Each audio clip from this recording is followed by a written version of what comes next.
రోజు వాక్య ధ్యానము కొరకు ద్వితీయోపదేశ కాండము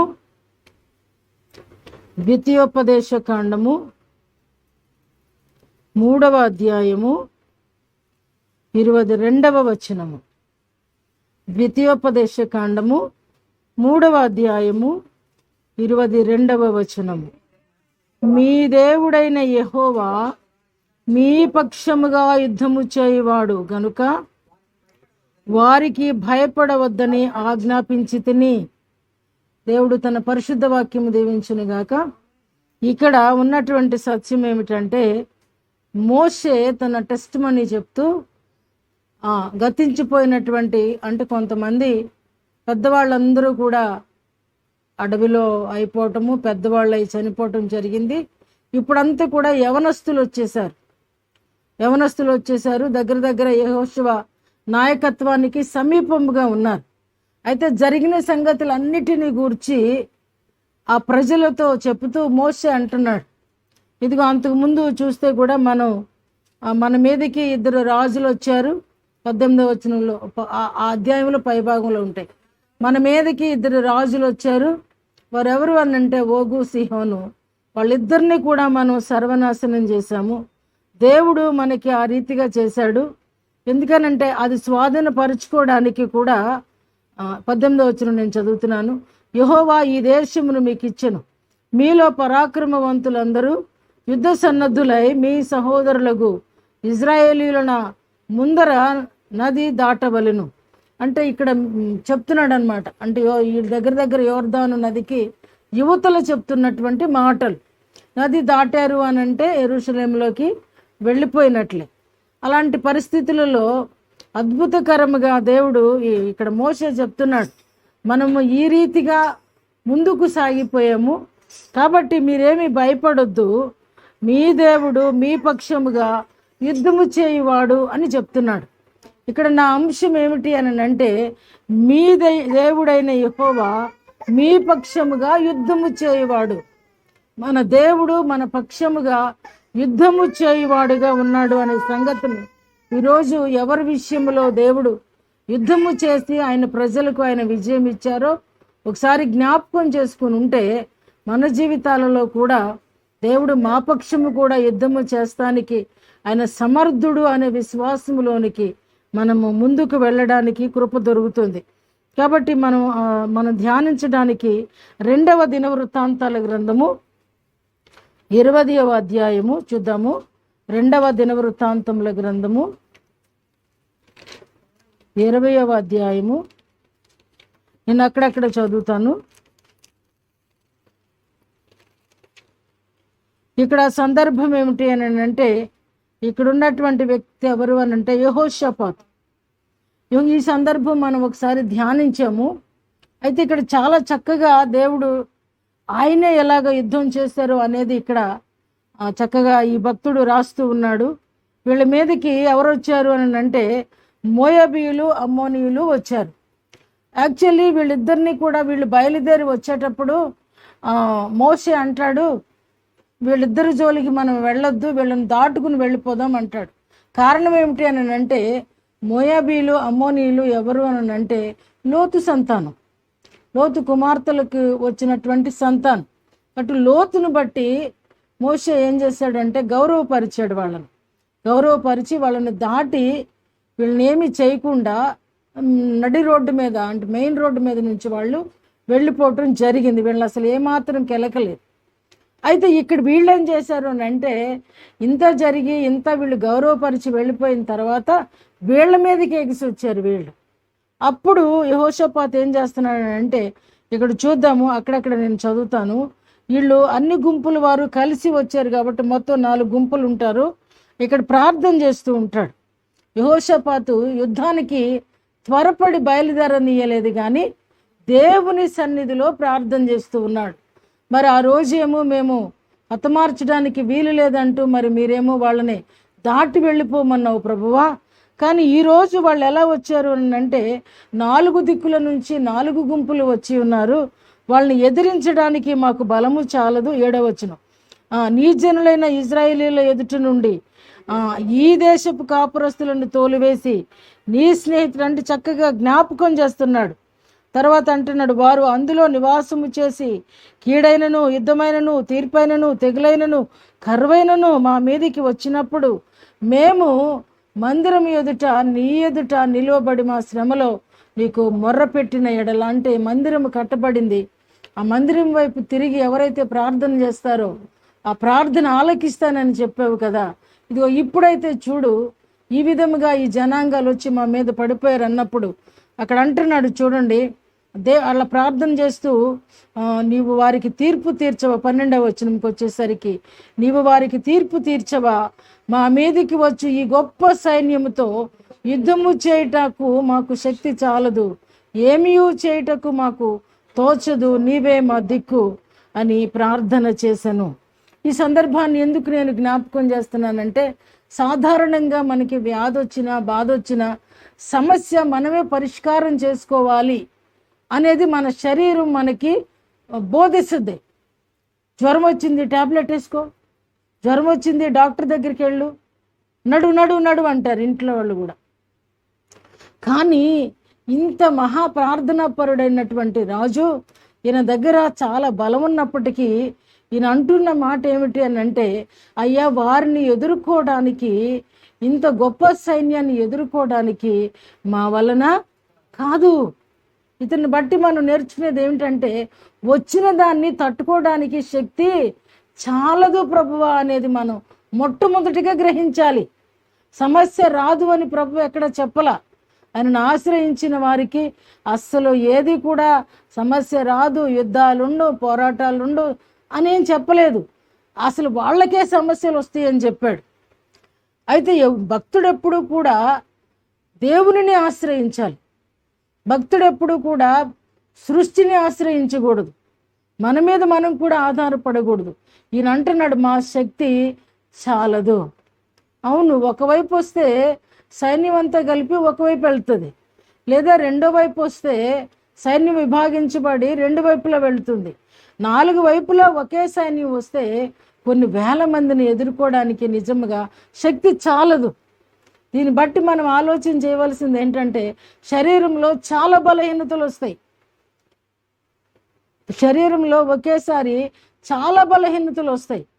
కానీ చేయవలసిన కార్యం ఏంటంటే, మాకు శక్తి చాలదు ప్రభువా, మేము తట్టుకోలేము ప్రభువా, మా వల్ల కాదు ప్రభువా, నీ సహాయము మాకు కావాలి ప్రభువా అంటూ కేకలు వేయాలి. కానీ వెంటనే మనంతటా మనమే ఒక నిర్ణయం తీసుకుని పరిగెట్టకూడదు. ఒకవేళ బాగోపోయినా, ప్రభువా ఏ డాక్టర్ దగ్గరికి వెళ్ళమంటావు, ఎక్కడికి వెళితే నాకు స్వస్థత వస్తుంది, మొదటిగా ఆయనను ఆశ్రయించాలి.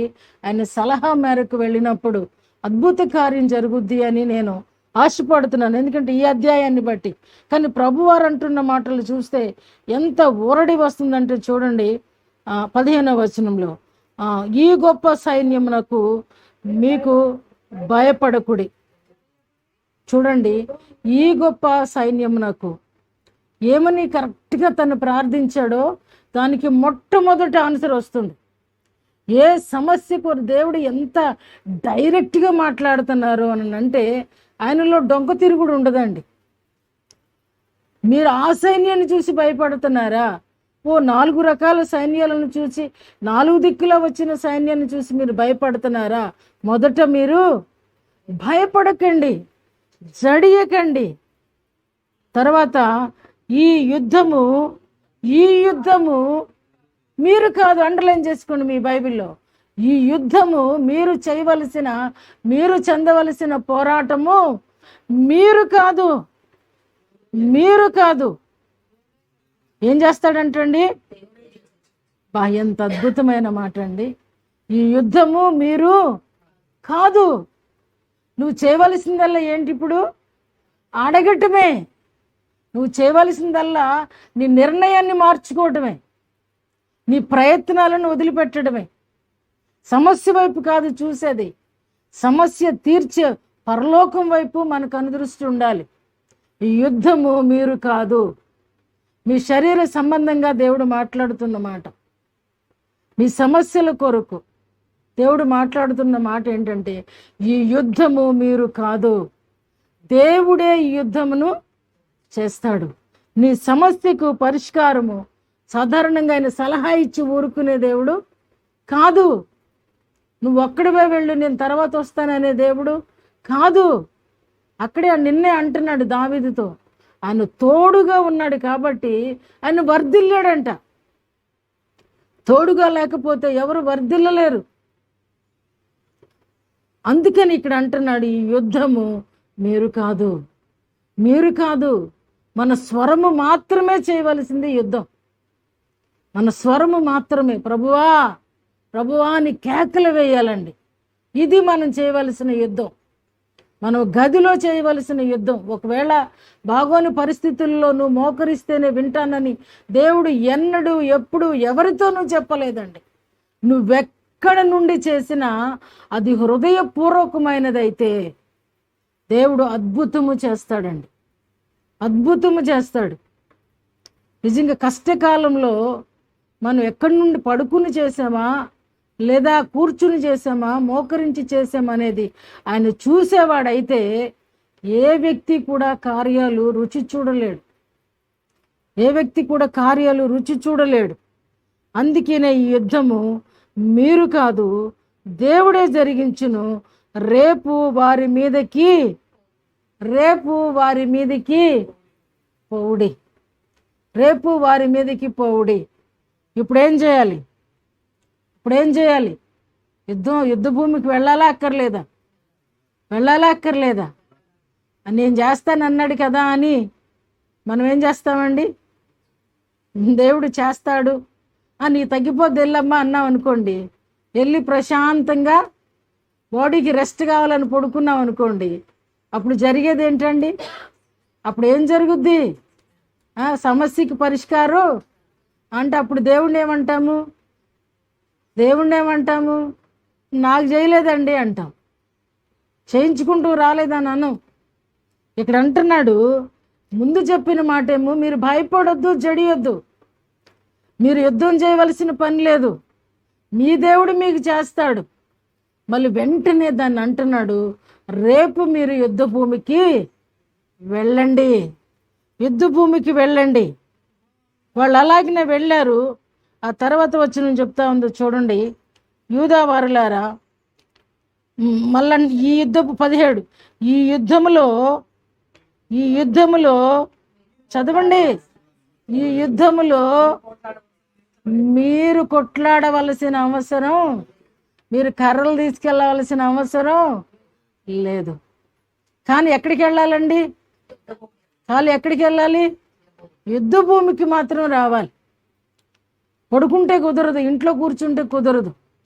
యుద్ధ భూమికి వస్తేనే సమస్య తెలుసుద్ది, యుద్ధ భూమికి వస్తేనే శత్రువు ఎంతమందో తెలుసుద్ది, యుద్ధ భూమికి వస్తేనే శత్రువు ఎంత బలవంతుడో తెలుస్తుంది. యుద్ధ భూమికి వెళ్లకుండా ఇంట్లో కూర్చుంటే వార్తలన్నీ నిజాలు రావు, ఇప్పుడు అసలు రావు. కాబట్టి యుద్ధ భూమికి వెళ్ళాలి. కానీ వెళ్ళిన తర్వాత కూడా మరొక చోట అంటాడు, ఊరకయే నిలుచుండి చూడుడి, యెహోవా అనుగ్రహించు ఆ రక్షణను కన్నులారా మీరు చూడండి. ఊరకే ఎందుకు రమ్మంటున్నాడు అని అంటే, నువ్వు చూసి సంతోషించడానికి, నువ్వు చూసి ప్రభువును స్తుతించడానికి. వీళ్ళు యుద్ధ భూమికి రమ్మన్నది ఎందుకు అని అంటే చూడండి, మళ్ళీ అంటున్నాడు చూడండి, యెరూషలేము వారలారా 17వ వచనం, మీరు యుద్ధ పంక్తులు తీర్చి నిలవబడుడి, మీతో కూడానున్న యెహోవా దయచేయు రక్షణను మీరు చూచెదరు. ఇప్పుడు యుద్ధ భూమికి వస్తే సరిపోదంట, యుద్ధం చేయడానికి కూడా ఇప్పుడు ఏదో ఒక యుద్ధ పంక్తిలో ఉండాలంట. 10 మందిలోనో 15 మందిలోనో పంక్తులుగా తీరుంటారు, అందరూ గుంపుగా ఉండరు. కాబట్టి యుద్ధ పంక్తికి కూడా రావాలి. యుద్ధ భూమికి వస్తే సరిపోదు, నువ్వు యోధుడవని నిన్ను నీవు గుర్తించుకోవాలి. యుద్ధ పంక్తి అంటే అర్థమైందండి, నువ్వు ఎంతవరకు యోధుడవో. సాధారణంగా చదివే వాళ్ళని చదవని వాళ్ళతో కలుపుతారు. ఎందుకంటే మీకు ఏమైనా డౌట్స్ అయితే ఉంటే ఈ చదివే వాళ్ళని, బాగా చదివే వాళ్ళని అడగమని చెప్పి టీచర్స్ చెప్తుంటారు. అలాగే యుద్ధ పంక్తులు తీర్చినప్పుడు బలహీనుల్ని బలవంతుల్ని కలిపి అలాగ గుంపుగా చేసినప్పుడు ఒకవేళ వీడు కనీసం మంచినీళ్ళు అందించేవాడిగానైనా ఉండాలి, కానీ యుద్ధ పంక్తిలో మాత్రం ఉన్నవాడే లెక్కింపులో ఉంటాడు, లెక్కింపులోకి వస్తాడు. త్వరగా ఎవరు ఆ గుంపులో ఎవరు లేరు అని అంటే వాలంటరీ పద్ధతి అన్నమాట, మనకు అర్థమయ్యే భాషలో. చక్కగా 50 మందికి అన్నారే, ఊరికే లెక్క వచ్చేస్తుంది ఈజీగా, గుంపులో లెక్క పట్టలేదు. అందుకు ఇక్కడ ప్రభు అంటున్నాడు, యుద్ధ పంక్తులుగా తీరండి. యుద్ధ భూమికి వచ్చిన తర్వాత గుంపుగా కాదు, ఎవడు ఉన్నాడో ఎవడు లేడో ఎవడు ఏమి సాధించాడో ఉంటాయి కదా, మెరిట్స్ క్రెడిట్స్, ఇవన్నీ చూడాలి అని అంటే యుద్ధ పంక్తిలో ఉండాలి. అంటే నువ్వు పోట్లాడే విధంగా ఉండాలి, పోరాడడం అవసరమైతే నువ్వు కూడా కత్తి పట్టాలి, నువ్వు కూడా డాలు పట్టాలి, నువ్వు సిద్ధంగా ఉండాలి. శత్రువు నీ మీదకు వస్తూ ఉంటే నోరు మూసుకుని కూర్చుంటే పేక తీసుకుని వెళ్ళిపోతాడు, మెడకే పట్టుకుని వెళ్ళిపోతాడు. అందుకని యుద్ధ భూమిలోకి వచ్చినప్పుడు ఖచ్చితంగా కూడా యుద్ధ భూమిలోకి ఎలాగ యుద్ధ వీరుడు వెళ్తాడో ఆ విధంగానే వెళ్ళాలి. కానీ అక్కడ అంటున్నాడు, అక్కడ నుంచోవాలి కానీ నీవు పోట్లాడవలసిన అవసరత లేదు. ఎందుకనంటే నీ దేవుడైన యెహోవా దయచేయు రక్షణ. చూడండి, మీ యుద్ధ పంక్తులుగా నిలువబడుడి, మీతో కూడానున్న యెహోవా, మీతో కూడానున్న యెహోవా అండర్లైన్ చేసుకోండి. అక్కడికి వస్తాడంటండి దేవుడు. ఎక్కడికి వస్తాడంటండి? యుద్ధ పంక్తిలోకి వస్తాడు, యుద్ధ పంక్తిలోకి వస్తాడు. నువ్వెక్కడుంటే అక్కడే దేవుడు ఉంటాడు. యుద్ధ పంక్తిలోకి వచ్చిన తర్వాత అంటున్నాడు, యెహోవా దయచేయు రక్షణ మీరు చూచెదరు, భయపడకుడి చడియకుడి, రేపు వారి మీదకి పోవుడి, యెహోవా మీతో కూడా ఉండును, యెహోవా నీతో కూడా ఉండును. నమ్ముతున్నావా? నిజంగా నమ్ముతావా? నిజంగా మన సమస్యలో, మన ప్రతి సమస్యలోనూ ఆయన ప్రజెన్స్ ఉంటుంది. అదే మనకు అర్థం కాక ఏం చేస్తామంటే మనం చుట్టూరు వెతుకుతామండి. అసలు మన ప్రక్కనే మనల్ని ఆనుకుని ఉన్నటువంటి దేవుణ్ణి గుర్తించలేని దౌర్భాగ్యపు స్థితి. నిజంగా ఆయన కానీ మన ప్రక్కనే ఉన్నాడు అని మనం గుర్తించగలిగితే మనం చుట్టూరు వెతకమండి. ఏ మనిషి సహాయం దొరుకుద్దా, ఏ మనిషి వచ్చి నాకు సహాయం చేస్తాడా అని వెతకవసరం లేదు. ఆయనలో ఉన్నటువంటి గొప్పతనము అదే. అందుకే అంటున్నాడు, మీరు రావాలి కానీ మీరు యుద్ధము చేయవలసిన, మీరు పోట్లాడవలసిన, మీరు తన్నులు తినవలసిన, మీరు ఈట పట్టుకొనవలసిన అవసరత ఏమీ లేదు అని చెప్పేసి ఇక్కడ చక్కగా భక్తుడు చెప్తా ఉన్నాడు. యెహోషాపాతుతో దేవుడు సెలవిస్తున్నాడు. అదే జరిగింది, అదే జరిగింది. చూడండి, ఇక్కడ కూడా చక్కగా మరి మందసంలో సేవ చేసే వాళ్ళందరినీ కూడా గుర్తించి యెహోషాపాతు ఇక్కడ పిలిచాడండి. చూడండి 18వ వచనం, యెహోషాపాతు సాష్టాంగ నమస్కారము చేసెను, యూదావారును యెరూషలేము కాపురస్తులను యెహోవా సన్నిధిని సాగిలపడి నమస్కరించిరి. కహాతీయుల సంతతి వారును కోరాహీయుల సంతతి వారును లేవీయులు నిలువబడి గొప్ప శబ్దముతో ఇశ్రాయేలీయుల దేవుడైన యెహోవాను స్తుతించిరి. అంతటా వారు ఉదయముననే లేచి తెగువ అరణ్యమునకు పోయిరి.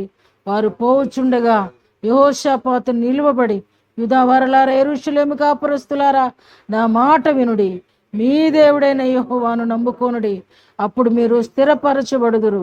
ఆయన ప్రవక్తలను నమ్ముకొనుడి, అప్పుడు మీరు కృతార్థులవుదురని చెప్పాను. కాబట్టి ఈ విధంగా వాళ్ళు చేసినప్పుడు గొప్ప విజయం చూద్దాము. 22వ వచనంలో చూడండి, వారు పాడుటక్కును స్తుతించుటక్కును మొదలు పెట్టగా, పాటలు పాడేవాళ్ళు పాటలు పాడుతూ ఉన్నారు, వాయిద్యాలు వాయించేవాళ్ళు వాయిద్యాలు వాయిస్తూ ఉన్నారు, యాజకులందరూ దేవునికి స్తోత్ర బలులు అర్పిస్తూ ఉన్నారు. ఈ లోపు జరుగుతున్నది ఏమిటి అని అంటే అద్భుత కార్యము చూడండి. యెహోవా యూదావారి మీదకి వచ్చిన అమ్మోనీయుల మీదను మోయాబీల మీదను 22వ వచనం, షయీరు మన్యపు వారి మీదను మాటుగండ్రను పెట్టిన కనుక వారు హతులైరి. అమ్మోనీయులను మోయాబీలను శరీరు పొన్నపు నివాసులను బొత్తిగా చంపి నిర్మూలము చేయవలనని పొంచి ఉండి వారి మీద పడిరి. వారు శరీరు కాపురస్తులను కడముట్టించిన తరువాత తమలో ఒకరినొకరు చంపుకొనుటకు మొదలు పెట్టేది. ఎవరు చంపుకున్నారండి? ఇలా చేతులకి అంటుకుందా? దేవుడు ఇప్పుడు ఎవరు చేశారండి యుద్ధం? ప్రజలు ఎక్కడ చేశారండి యుద్ధం? ఆయనకి స్తోత్ర బలులు అర్పించారండి.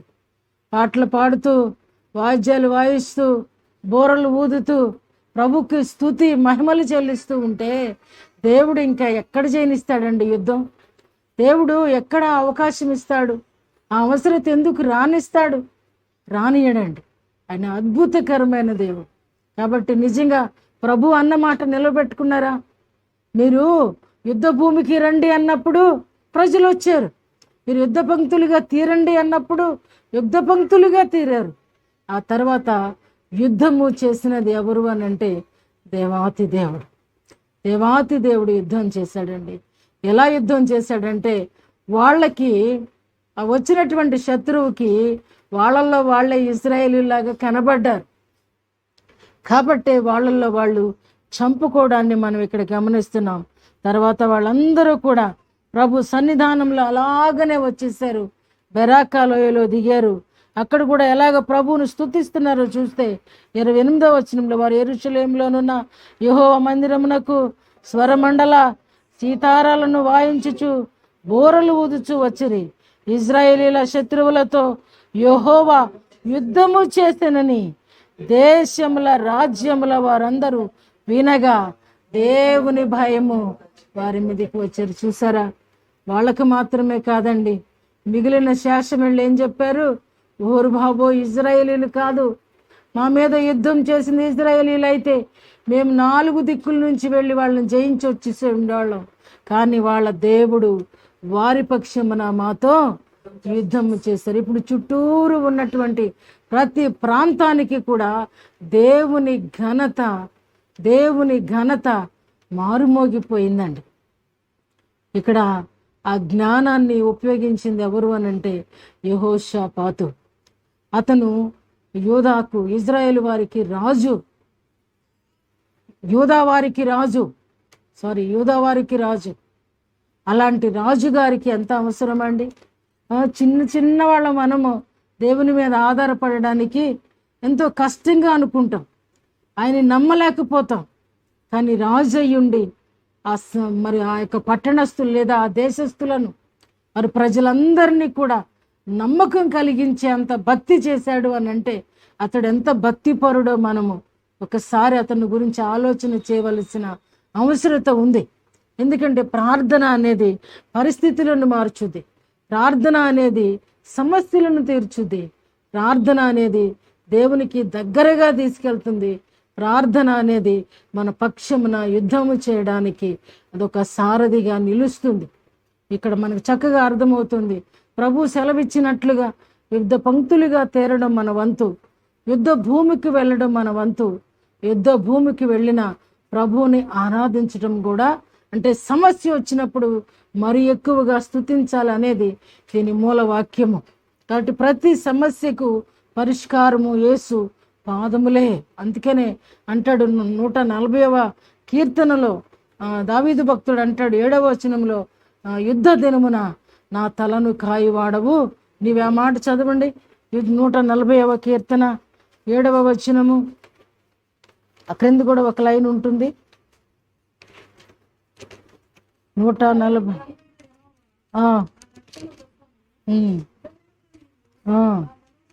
నా రక్షణ దుర్గము, నా రక్షణ దుర్గము. అవును, ఎందుకంటే ఆయన రక్షకుడు, ఆయన మాత్రమే రక్షకుడు, ఆయన మాత్రమే రక్షకుడు అని నామము గలవాడు కనుక ఆయన యేసు అనగా రక్షకుడు.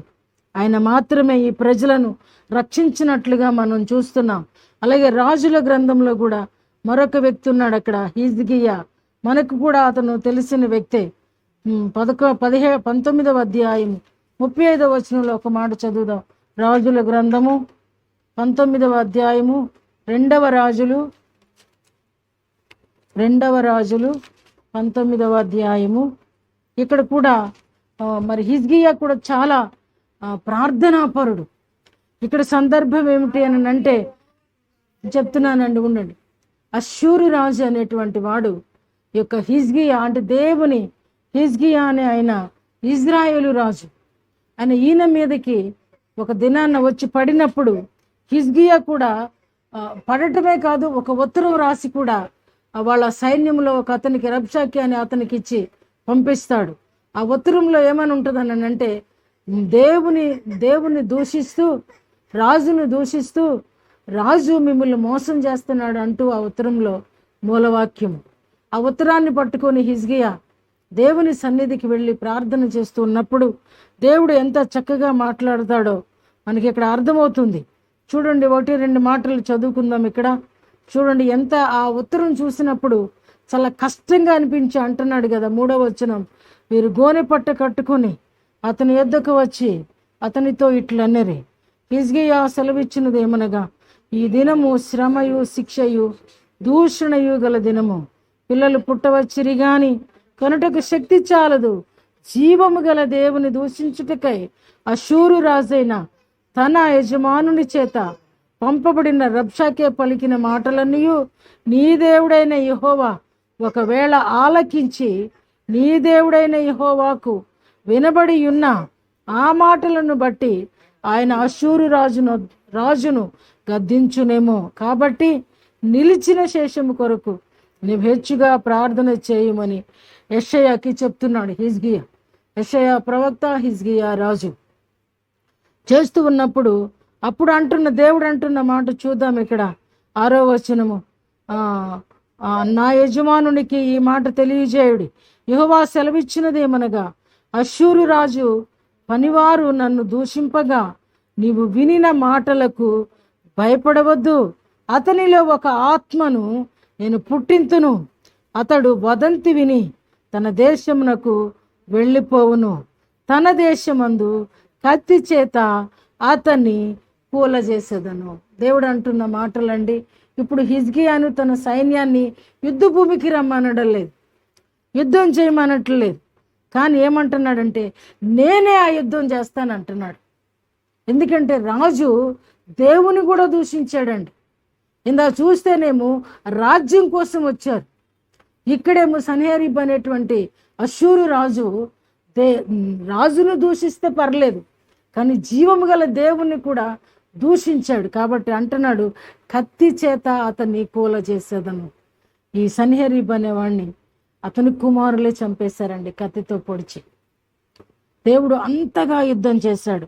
చివరి మాటలు చూస్తే మనం కదా, ఈ యొక్క కార్యాన్ని నేను ఆసక్తి కలిగి నెరవేరుస్తానన్నాడు. 34వ వచనంలో, నా నిమిత్తము, నా సేవకుడైన దావీదు నిమిత్తము నేను ఈ పట్టణమును కాపాడి రక్షించుదును. ఆ రాత్రియే యెహోవా దూత బయలుదేరి అష్షూరు వారి దండుపేటలో చొచ్చి 185,000 మందిని హతము చేసెను.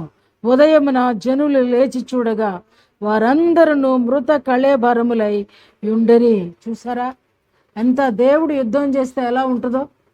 Silent war. దేవుడు యుద్ధం చేస్తే ఎలా ఉంటుందంటే ప్రక్కనడికి కూడా తెలియదు, సైలెంట్గా చేసేసాడండి. అంటే ఒక ప్రార్థనా పరుడికి దేవుడు వాళ్ళ పక్షంగా ఏ విధంగా యుద్ధం చేస్తాడో ఈ 2 సందర్భాలు విన్నాం. మొన్న కూడా మనం ఒక అధ్యాయము ధ్యానించినప్పుడు 2వ సమూయేలు గ్రంథము 5వ అధ్యాయాన్ని మనం ధ్యానించినప్పుడు అక్కడ కూడా ఒక మాట ఉంది. అక్కడ కూడా యుద్ధము గూర్చిన మాటలు ఉంటాయి. చూడండి, 2వ సమూయేలు గ్రంథము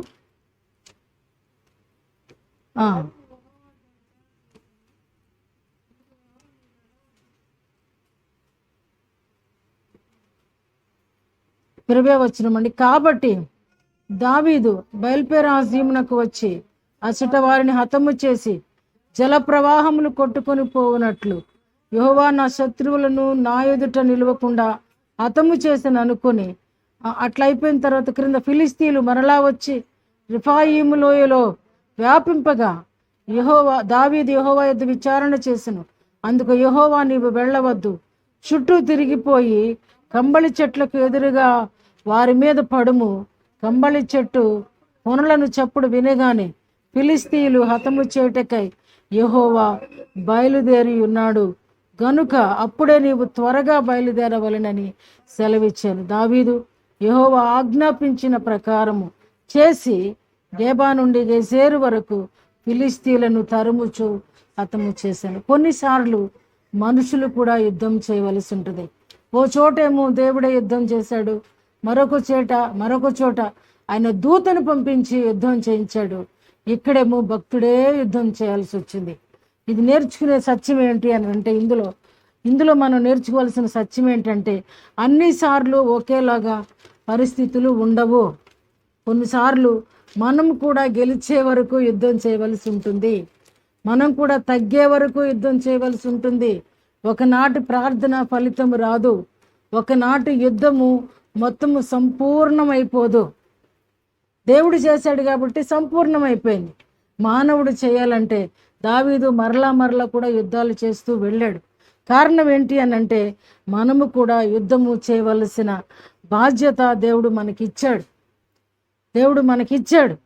కాబట్టి మనము కూడా యుద్ధము చేయవలసిన వారమే. ఆ యుద్ధ పంక్తిలో నిలబడితే మళ్ళా అంటున్నాడు, నిర్గమాకాండంలో రాస్తూ 15వ అధ్యాయము 3వ వచనంలో అంటున్నాడు. చూడండి, ఆ మాట చదువు ముగించుకుందాం. నిర్గమాకాండము 15వ అధ్యాయము 3వ వచనం. యెహోవా యుద్ధశూరుడు, యెహోవా అని ఆయనకు పేరు. ఆ క్రింద నీ శత్రువులు అనే మాట కూడా చదవమ్మా. నీ శత్రువులు చెత్తవలే లేదా? యెహోవా యుద్ధశూరుడు. నిజంగానే ఆయన చేతికి మనం అప్పగించబడినప్పుడు ఆయన చేతిలో బాణపు ముల్లిగా మారినప్పుడు, మన ప్రార్థన ఆయన అంగీకరించినప్పుడు, ఆయన చెవులకు మన ప్రార్థన ఇంపైనదిగా ఉన్నప్పుడు తప్పకుండా దేవుడు అద్భుత కార్యాన్ని చేయగలడు. కాబట్టి దేవుడే చేస్తాడులే, దేవుడే చూసుకుంటాడులే, నా సమస్య చెప్పేస్తాను కానీ కూర్చుంటే ఆయన చొరవ తీసుకునే దేవుడు కాదు. నీవు యుద్ధ రంగానికి రావాలి, యుద్ధ పంక్తిలో నువ్వు ఉండాలి. రెండవదిగా, ఇంకా కొన్నిసార్లు నీ దగ్గర ఓపిక లేనప్పుడు, నువ్వు చేయలేనప్పుడు, నువ్వు సొమ్మసిల్లిపోయినప్పుడు, మనం అలిసిపోయినప్పుడు దేవుడు ఏం చేస్తాడంటే తన దూతను పంపించి ఆయనయే దూత పక్షంగా యుద్ధము చేస్తాడు. ఆ రెండవది తర్వాత మాట ఏంటంటే దావీదు ఏ రీతిగా యుద్ధ భూమిలో ప్రవేశించి యుద్ధాలు చేశాడో, కొన్నిసార్లు విశ్వాసుల పరిపూర్ణత కొరకు దేవుడు ఎలా చేసినప్పుడు మనము కూడా ఆ యుద్ధ భూమిలో యుద్ధము చేయవలసిన బాధ్యత ఉంటుంది. ఎందుకంటే ఆయన యుద్ధశూరుడు. ఆయన ఏదైనాను ఆయన చేతిలో ఎదురాడేది లేదు, ఆయన ఎదుట నిలిచేది లేదు, ఆయన ఎదుట నేనున్నాను అనేది ఆయనతో చెప్పేది ఏది కూడా లేదు. కాబట్టి ఆయన యుద్ధశూరుడు. అంటే ఆ మనశూరుడు మన పక్షంగా ఉంటే, ఫిలిస్తీయులు యుద్ధశూరుని నమ్మి తెచ్చి ఆ యుద్ధ భూమిలో పెట్టారు. కానీ యెహోవాను నమ్మిన దావీదు మాత్రం నేను యెహోవా పేరట వస్తున్నాను అన్నాడు. వాళ్ళేమో శూరుని చూసి సంతోషపడ్డారు, దావీదేమో దేవుని చూసి ధైర్యం తెచ్చుకున్నాడు. కానీ విజయం దావీదుకు వచ్చింది. అలాగనే మన జీవితాలలో కూడా మనము కూడా యుద్ధ భూమికి రావడమే కాదు, యుద్ధము చేయవలసిన పరిస్థితులలో నిద్రమత్తులో ఉంటే మాత్రం సాతాను చక్కగా పడుకోబెట్టేస్తాడు. ఇక పడుకో చాలంటాడు, ఇక పైకి లేవనివ్వడు. కాబట్టి బలహీన సమయాలలో ఎన్నో సమస్యలు ఉన్నప్పుడు, ఎన్నో ఇరుకులు ఉన్నప్పుడు మరి ఎక్కువగా మొర్రపెట్టవలసిన అవసరత ఎంతో ఉంది. వీళ్ళు భక్తులు, రాజులుగా ఉండి వాళ్ళ భక్తిని కొనసాగించడం అంటే ముగ్గురిని గురించి మనం మాట్లాడుకున్నాం. ఒకరు యెహోషాపాతు, 2 హిజ్కియా, 3 దావీదు. ఈ ముగ్గురు కూడా ఎలా ఉన్నారంటే రాజులే, కానీ వీళ్ళు యుద్ధ భూమిలోనూ నిలవగలిగారు, యుద్ధ పంక్తిలోనూ నిలవగలిగారు, ప్రభువును స్తుతించటంలోనూ ముందు ఉన్నారు. కాబట్టి వీళ్ళ జీవితాలలో నుంచి మనం నేర్చుకుంటున్నటువంటి సత్యము, యెహోవా యుద్ధశూరుడు. కనుకనే వాళ్ళు దేవుని ఆశ్రయించారు. మనము కూడా మన దేవుని ఆశ్రయించి ఆయన కృప కొరకు, ఆయన కనికరము కొరకు, ఆయన ఇచ్చేటువంటి బహుమానము కొరకు, ఆయన ఇచ్చేటువంటి విజయము కొరకు, ఆయన ఇచ్చే రక్షణ కొరకు ఓపికతో పరిగెత్తవలసిన బాధ్యత మన మీద ఉంది. పౌలు భక్తుడు అంటున్నాడు, ఆయన పరుగు రంగంలో ఉన్నాడంట, ఆయన ఆ గురి యొద్దకే పరిగెడుతున్నాడంట. ఎందుకంటే నేను ఏమి పొందాలనుకుంటున్నాను అది పొందే వరకు కూడా నా పరుగును కడముట్టించను అంటున్నాడు. ఎప్పుడైతే తను విశ్వాసము కాపాడుకుంటుని నా పరుగు కడముట్టించి తిని అంటున్నాడు చివరిలో. అంటే మనం చివరి వరకు, మన దినము వరకు, మనకు ఒక దినం ఉంది మన జీవితాలలో, అదే మరణ దినం. ఆ దినము వరకు కూడా క్రైస్తవులు లేదా క్రీస్తును పోలిన వారు, క్రీస్తు సారూప్యం ఉన్నవారు పోరాటము చేయవలసి ఉన్నది. కాబట్టి మీతో కూడా యుద్ధము చేయవాడు. మన మూలవాక్యంలోనికి వస్తే, మీతో మీ దేవుడైన యెహోవా మీ పక్షముగా యుద్ధము చేయవాడు కనుక మీరు ఎవరికి కూడా భయపడవలసిన అవసరం లేదు. మన దేవుడు మన పక్షమై ఉండగా నాకు విరోధి ఎవడు అని దేవుని వాక్యం చెప్తుంది. దేవుడు నా పక్షమై ఉన్నప్పుడు నాకు విరోధి ఎవ్వరూ లేరండి, ఎవరూ లేరు. అది ఏ రకమైందైనా ఆయన దగ్గర పరిష్కారం ఉందండి. ప్రతి సమస్య కూడా ఆయన దగ్గర పరిష్కారం ఉంది. పరిష్కారం లేని సమస్య అంటూ ఏది కూడా మనకి రానియడు. అందుకే ఆయన యుద్ధ శూరుడు. కాబట్టి మన జీవితాలలో కూడా ఆయనను ఆహ్వానించుకుంటూ, ఆయన కృపను కోరుకుంటూ, ఆయన మనపక్షముగా యుద్ధము చేసేవాడని గ్రహించిన వారమై ప్రతి దినము మన యుద్ధానికి ఆయన అప్పగిస్తూ, మన యుద్ధము చేయడానికి ఆయన్ని స్వాగతిస్తూ, మనము కూడా ఆయన సన్నిధిలో ఆయన కృప కొరకు కనిపెట్టి యెహోషాపాతు చేసినదే, హిజ్కియా చేసినదే, దావీదు చేసినదే విచారణ మనం కూడా చేయగలిగినప్పుడు అద్భుతమైన విజయాన్ని ఇవ్వడానికి ఆయన సమర్థుడు. అందుకే మనము భయపడవలసిన అవసరత లేదు అని దేవుని వాక్యము మనకి ఊరడిస్తూ, మనకు తెలియజేస్తూ ఆయన కృప కొరకు వేచి ఉన్నాం. ప్రభు తన మాటలు దీవించునుగాక. ఆమేన్.